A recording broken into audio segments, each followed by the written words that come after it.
welcome to Whispering Willows. I'm Tanya and I'm a psychic medium. And I'm Jamie and I'm a psychotherapist. And today we're going to be talking about a spiritual awakening Yes.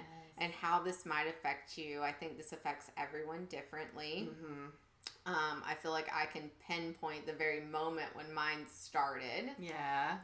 Usually this is like triggered by, something usually very emotional, sudden, almost like devastating or something like that. It could be like a tragedy. Yeah, a tragedy, a divorce, Not always, a loss. But a lot of the time. A lot of times it's like a loss or a breakup, a divorce, or it even could be like your children moving out. Yeah. There's so many things that could happen. That it's basically life changing. Yeah. Or like a change in your career path for whatever reason. Yeah, so like you lose your job or something suddenly, something you're not expecting will kind of divert you onto this path. I think that mine definitely was, I knew that something was happening and I was trying to distract myself, so I already could feel it coming. And I think that's when I kind of started leaning into my spirituality, and I knew that I was a psychic medium and I knew that I could speak to people that have crossed over, and I reached out to a community that was like-minded. And because I think that what happens is you feel like your life is not where it's supposed to be, and that what is your purpose? I think that everybody in this lifetime is looking for their purpose.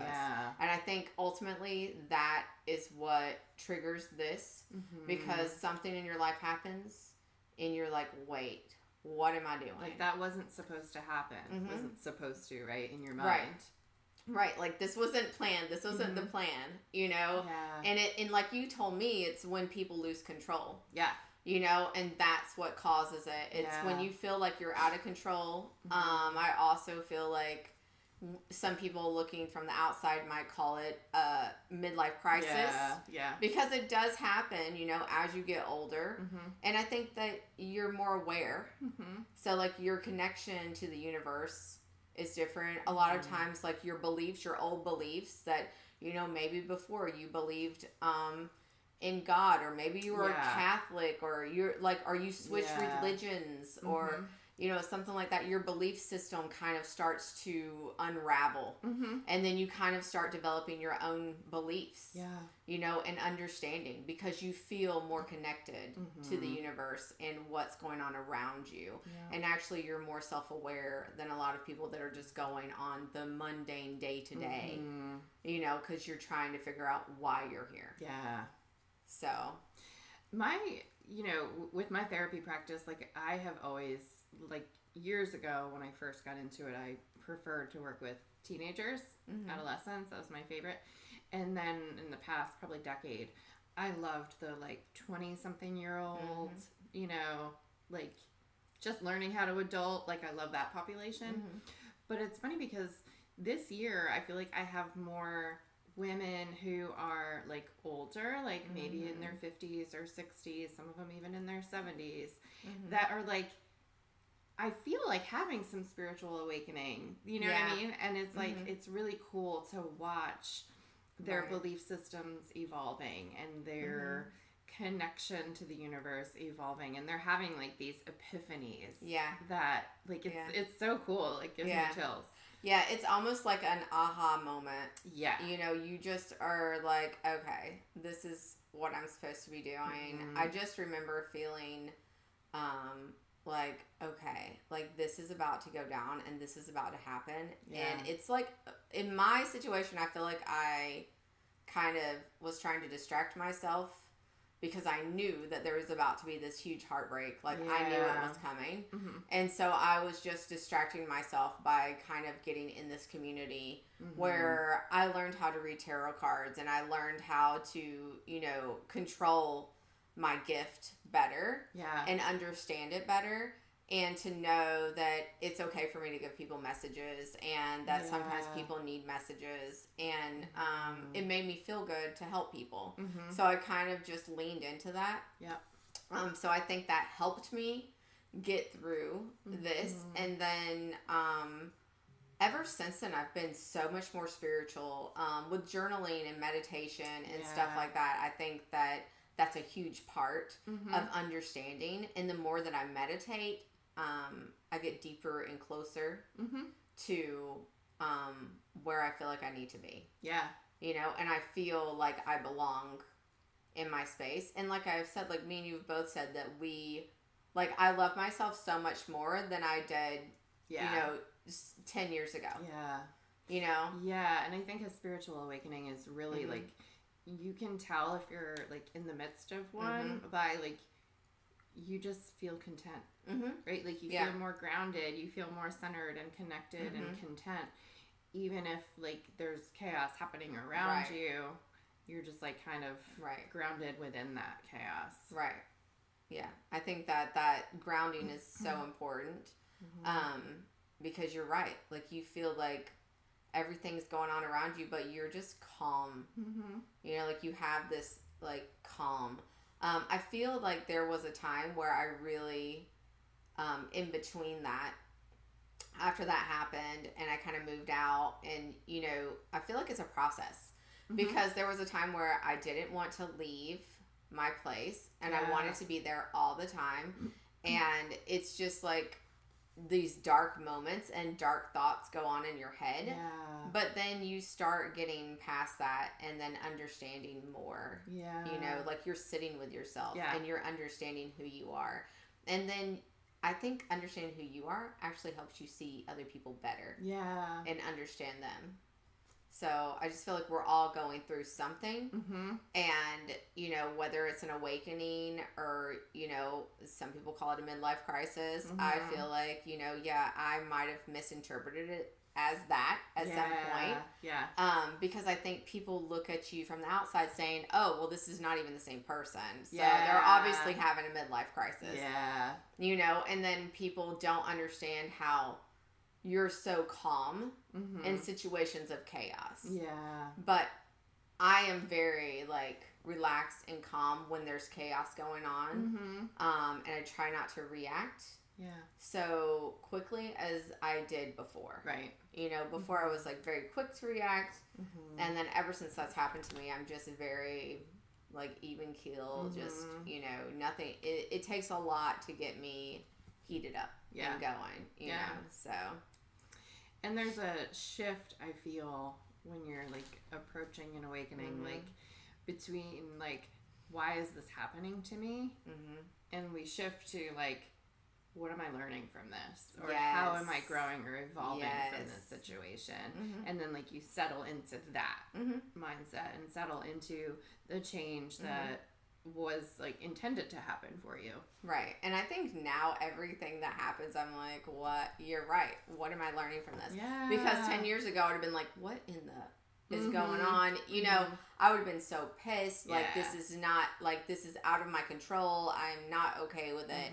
This isn't what was supposed to happen. This is not what's supposed to happen, because I feel like everybody thinks they have some kind of plan, you know, in place. But don't make a plan, because it's going to change. Make a plan to not have a plan. Make a plan to not plan. Like, yeah. Because it definitely will change. Yeah.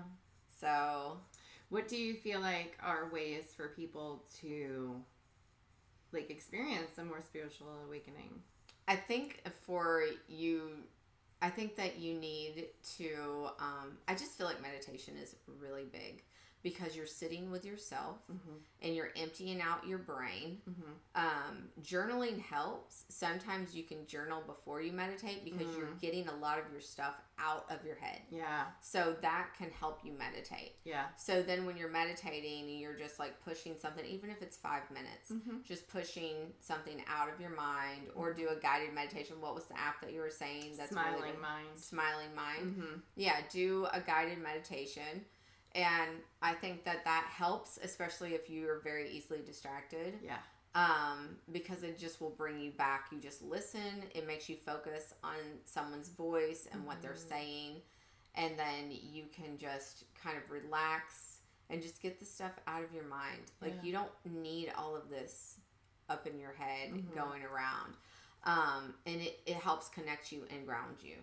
So when you're grounded, you have a better understanding of others, you know? So like you're not so quick to react because you have space to think in there because you don't have so much stuff going on in your head.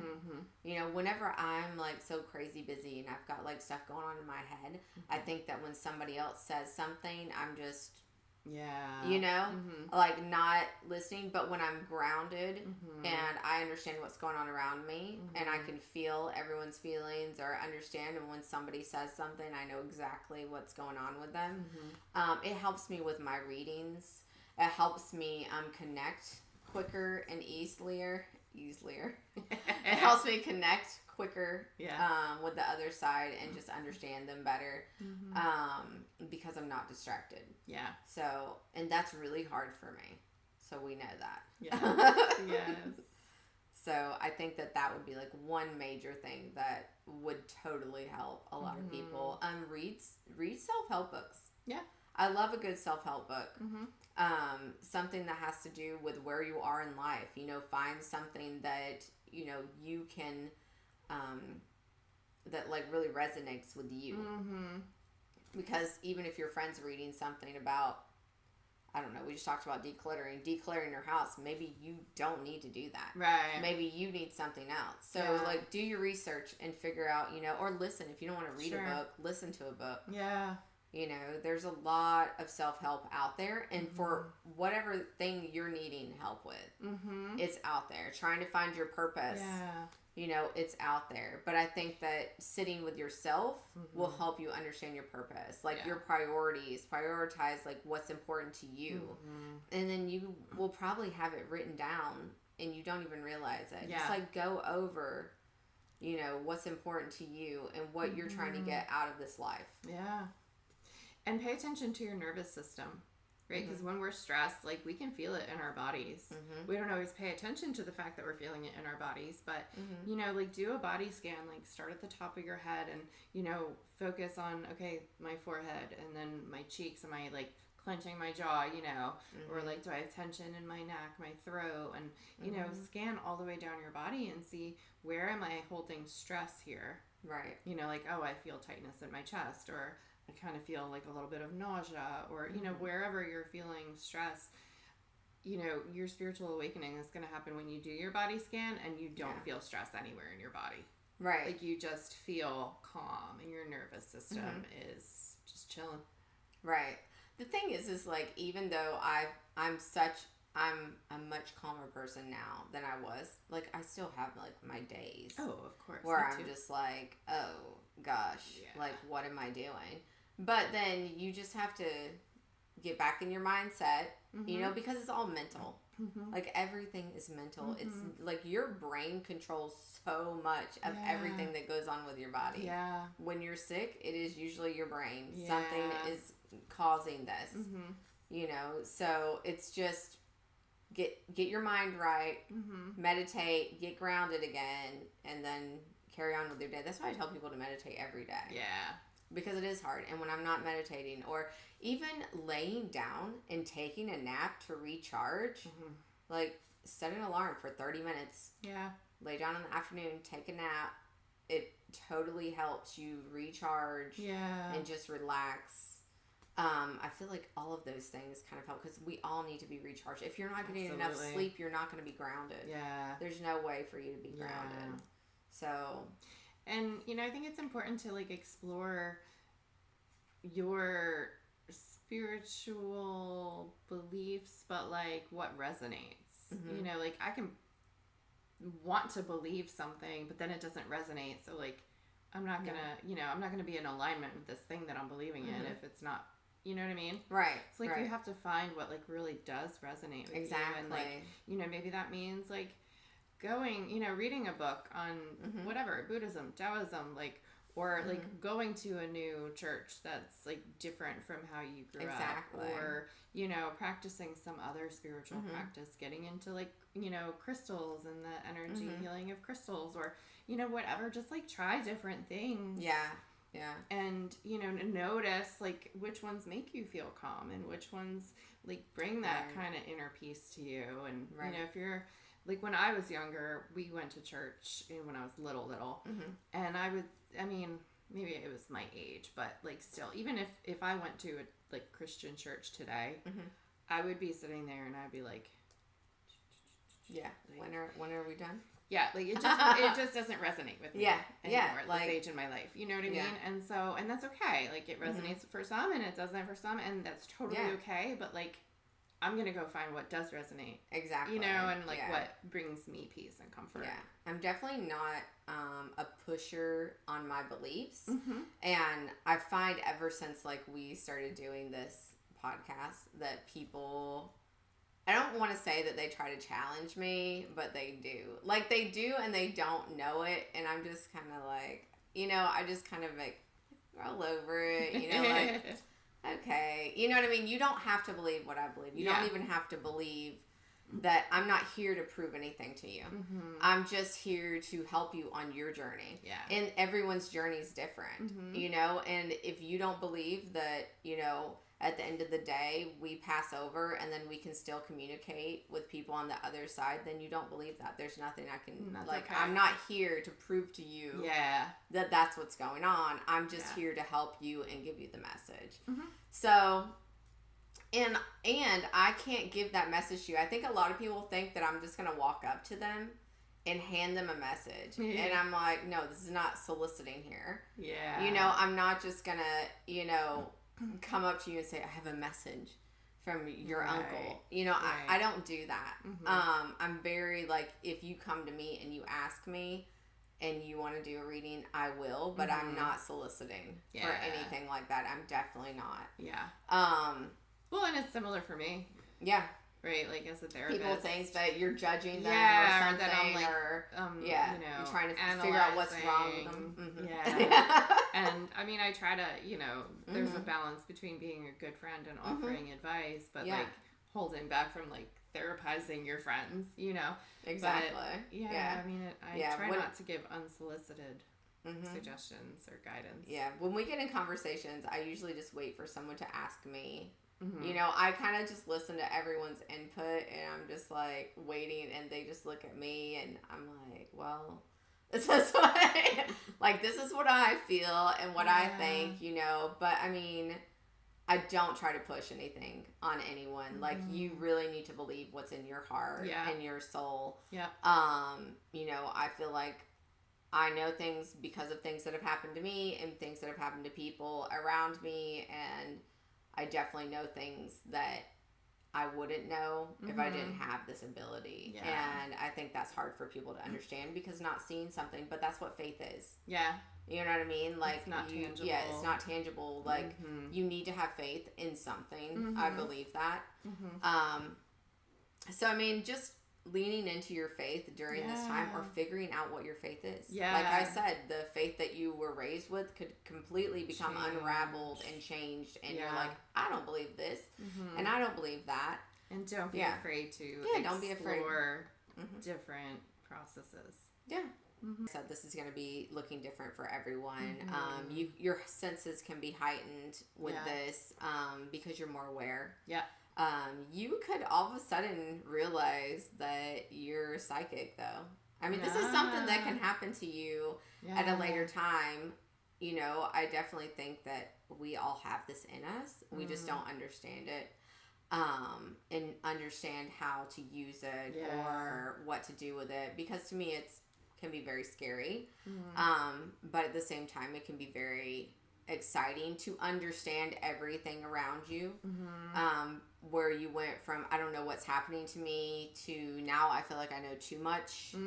You know, because sometimes it's like a blessing and a curse type situation, because you're just like, I don't want to know all of this, but it's just like these things like come to you and then they happen and you're like, oh my gosh, I knew that was gonna happen, you know. And it's just things like that. Like you're more sensitive, you're more emotional. I'm definitely more emotional than I was 10 years ago. I would not have ever cried at work. Like if I did, it would have had been something really bad happened. Do you feel like your emotions before were just like blocked, like you wouldn't allow them to come up? Yeah, I definitely feel like I had a lot of blocked emotions because, like, you just don't cry at work. You just don't, like, you just get the job done. And I feel like now I have a better understanding. I used to cry at work all the time. I mean, it's hard. I mean, as women, we get frustrated. So Yeah. when we get frustrated, we cry. Yeah. You know, that's the way that it comes out. Yeah. But if somebody came into my office and they were crying to me about something, I didn't know how to react to them.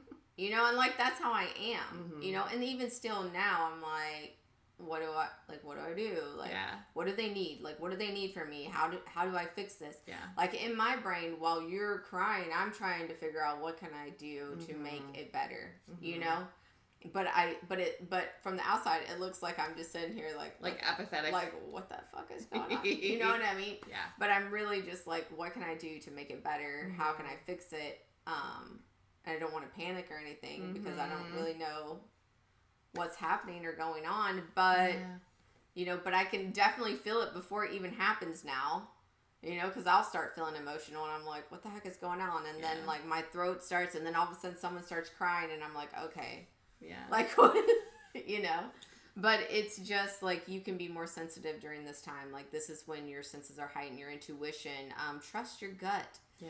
As women, like we know things, you know, like even if we don't know how, even if we don't know how we know, we know. Like there is an ability to just know. Like you don't have to know how you know.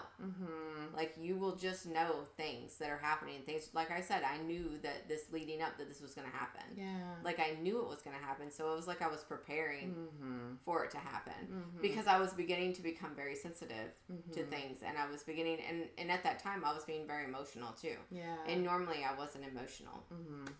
So I knew that something was changing, and it was like the atmosphere, like something was changing. Yeah. So I mean, this is different for everyone. Like, you know, if you need to talk to someone, like get a therapist.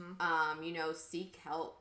Go to, like I did. I went to somebody that was a psychic. I knew that I had the ability. I just didn't know how to control it or use it to the best of my ability. So I went to somebody that was using it, and she knew what she was doing, and she showed me and taught me. And I am so grateful for her because I would probably still be sleeping with the light on because I would be scared. Yeah. So now I'm not scared. I've like moved on. I understand it. I understand what's happened to me. So I just think that it's different for everyone. Yeah. Everything looks different. Yeah. Go find a community to be a part of. Like finding support is so important with like-minded, you know, individuals. Yeah. You know, and not somebody who, like, their beliefs are in contrast to yours. Right. Like, if I'm having some spiritual dilemma, like, I'm not going to probably seek advice from somebody who's going to tell me to, like, just pray on it. Right. Because it's not going to work for me. Right. You know, and so definitely, like, find your like-minded support system. Yeah, for sure. For sure. And be an understanding person. Because everyone is different and everyone has different beliefs, and it doesn't mean that their beliefs are wrong. Right, okay? Right. So learning to be understanding and aware of others around you is really a great, like that's a really great, what am I trying to say?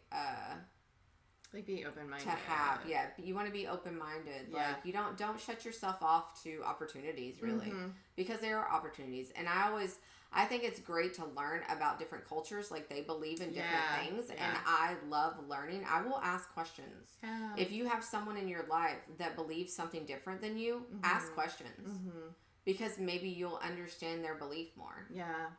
So I don't remember if I talked about this in the podcast previously, but I'm going to share it anyway. Sorry if it's a repeat, but I do contract work with a couple of group homes in North Carolina, and one of the houses, I know I told you this story, one of the houses, one of the clients wanted to, like he asked a staff member if he can bring his tarot cards from home, and the group home manager initially said no, that those weren't allowed.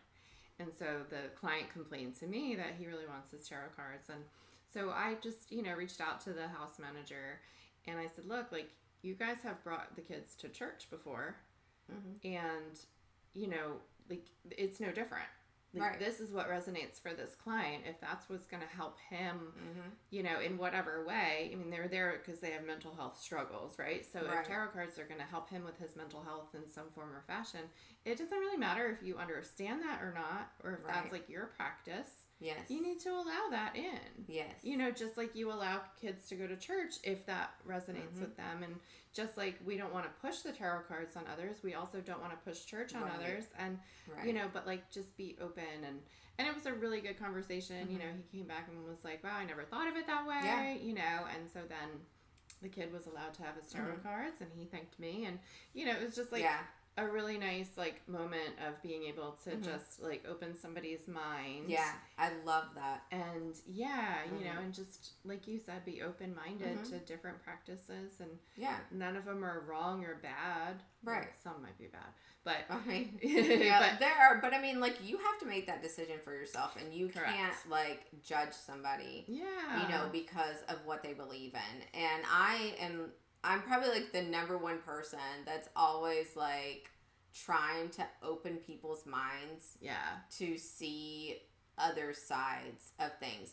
And I don't do it to be like argumentative or anything like that. Yeah. I do it just to show that there are other sides. Yeah. You know, and it's like, but think of it this way. But what about if you think of it that way? You know what I mean? Like, so, and I think that we're alike that way because we both kind of do that. Yeah. And to make people think outside of their little box that they're in. You know, because a lot of people are just stuck in this box, and this is the way that they think and they believe, and this is the way life is. And we're just supposed to, like, get married and have kids, and then we have to go to church, and then we have to, like, die and go to heaven. That is just, you know, who made that up? Like, let's get real. Yeah. And a lot of us were raised to believe that this is the box we're supposed to stay in. Yeah. Yeah. Yeah. And there's nothing wrong with going outside that box. It's not realistic. It's not realistic at all. Especially not in today's world. Right. It's just not, I mean, maybe in 1920, I don't know, but it's not realistic today at all. So, I mean, when times change, you have to change too with the times. So I think if you're going through a difficult moment right now, or a transition of some sort, and you know, and you just feel like the world is like crumbling around you, kind of lean into that. You know, lean into the emotion. You know, it's okay if you feel really upset. Like, it's not going to last forever, and you never know, because you might be on the precipice. The precipice. You might be on the precipice of a spiritual awakening, and you know, lean into your spirituality, and might find your ideal purpose when you didn't know was there. Exactly. When you think that your life is falling apart around you, it's probably actually falling into place. Exactly. It's called a tower moment. Tower moment? There's a tarot card for that. Oh, yeah. Okay. You're having a tower moment. Okay. So, like, everything feels like it's falling apart around you, but it is actually going to force you to go this way and for everything to fall into place. I love that. So, this is just part of life. It's not supposed to be easy. No. You know, we're here to learn. I say this all the time. And I think that I'm learning every day. I think we all are learning something every day. Lean into it. Give yourself grace. So give yourself lots of grace. You should give yourself grace. So what are we talking about next week? We just said it. Jesus, we got to get our life started. Oh, dating. Oh my God, like the worst subject ever. Now Jamie can bring up all of those things. So next week we'll be talking about dating in the digital age. Yeah. And after 40, it's pretty rough out there. The dating pool has been peed in a lot. So don't forget, like, come see us next week, because I'm sure it's going to be very entertaining, anything. Oh, yes. So we'll have lots of stories. We've done enough of it for the last 5 years. So don't forget to like and subscribe, and we will see you next week. Thanks. Bye.